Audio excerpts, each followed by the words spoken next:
Hello and welcome. This is Susan Taylor Shire of Soul Mastery, and this is Treasure Chest Tuesday, a time when we celebrate the treasure chest of you, your connection to beloved spirit, and the ways that you can help yourself to be able to bring that spirit in fully and freely.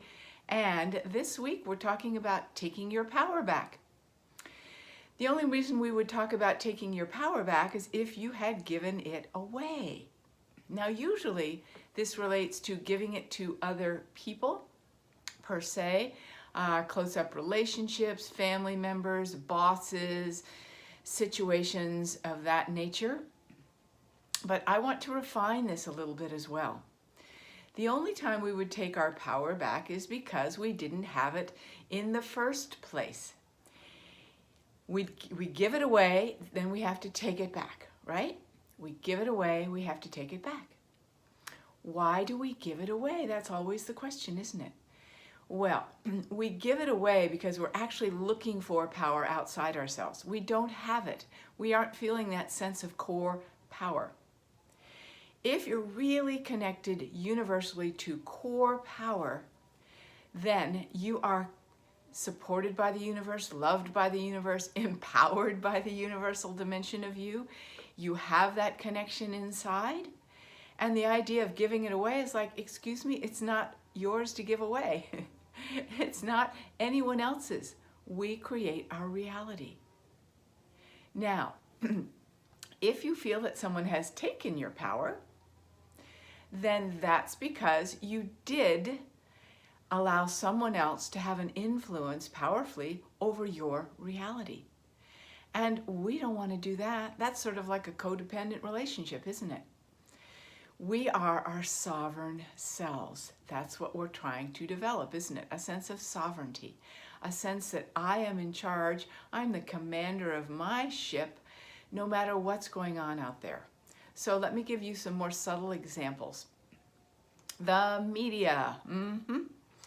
It's an information world that we're living in right now. So much information, whether it's just fun facts on Facebook or big events around the world as it relates to huge weather changes, you name it, or what's going on in your particular government.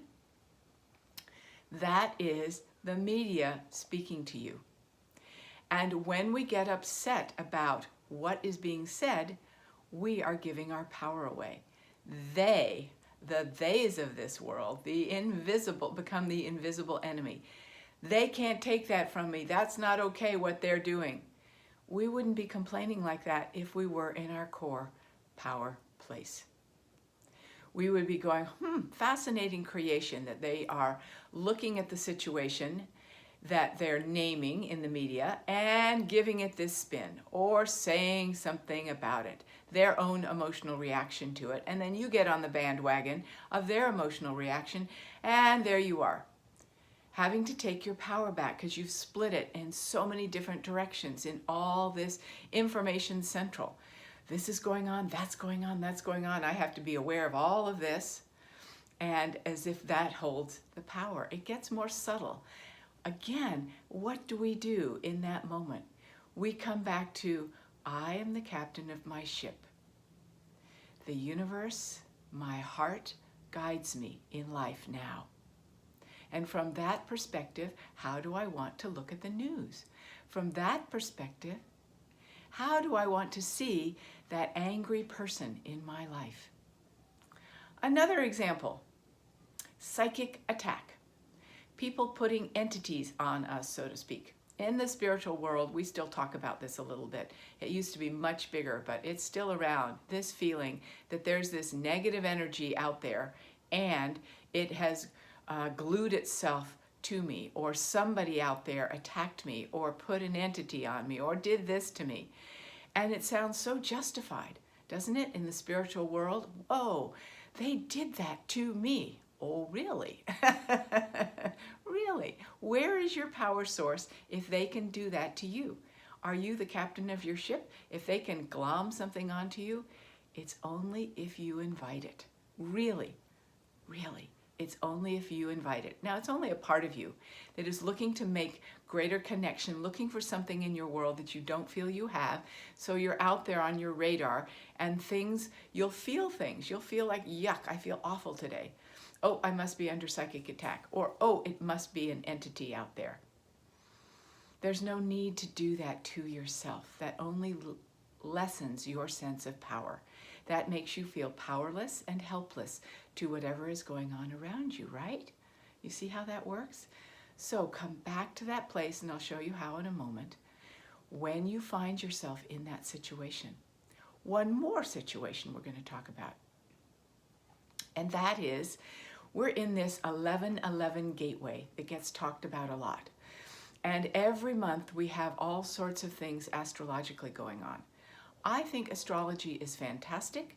It's the pattern of the stars. You know, I work from the level of the soul, and the influence from the stars, the influence from these huge energies that are coming in at 11:11 during solar eclipses, during full moons, you name it, new moons, all sorts of energy coming in. But you are in charge of your reality. What do you wish to experience on 11/11? What do you want to experience when Mercury's in retrograde? Yes, there are influences, but it's still your reality here. And I talk to people all the time that say, oh my gosh, that 11:11 gateway, that was huge for me. What a moment of transformation. And another one will say, nothing happened to me. I didn't feel a thing. And one person will say, yeah, I was feeling this huge transformation 2 weeks ago, but now I'm a flatliner. You are in charge of your reality. And you don't live in a box, even if it's a spiritual box. It's important for us to always break out of those boxes, even though they sound like it's the way for us to get to the best spiritual juice, the best spiritual food ever, is to get on board the train of somebody or something that talks about 11:11 or the month of astrology and say, yeah, okay, so-and-so said that's how it's going to be, so that's got to be the way it is. We create our own reality, and there are factors in the equation. But it is our time to be guided by our soul and our spirit and our heart, which is connected to everything everywhere and connected to what is the greatest benefit for our moment in time right now.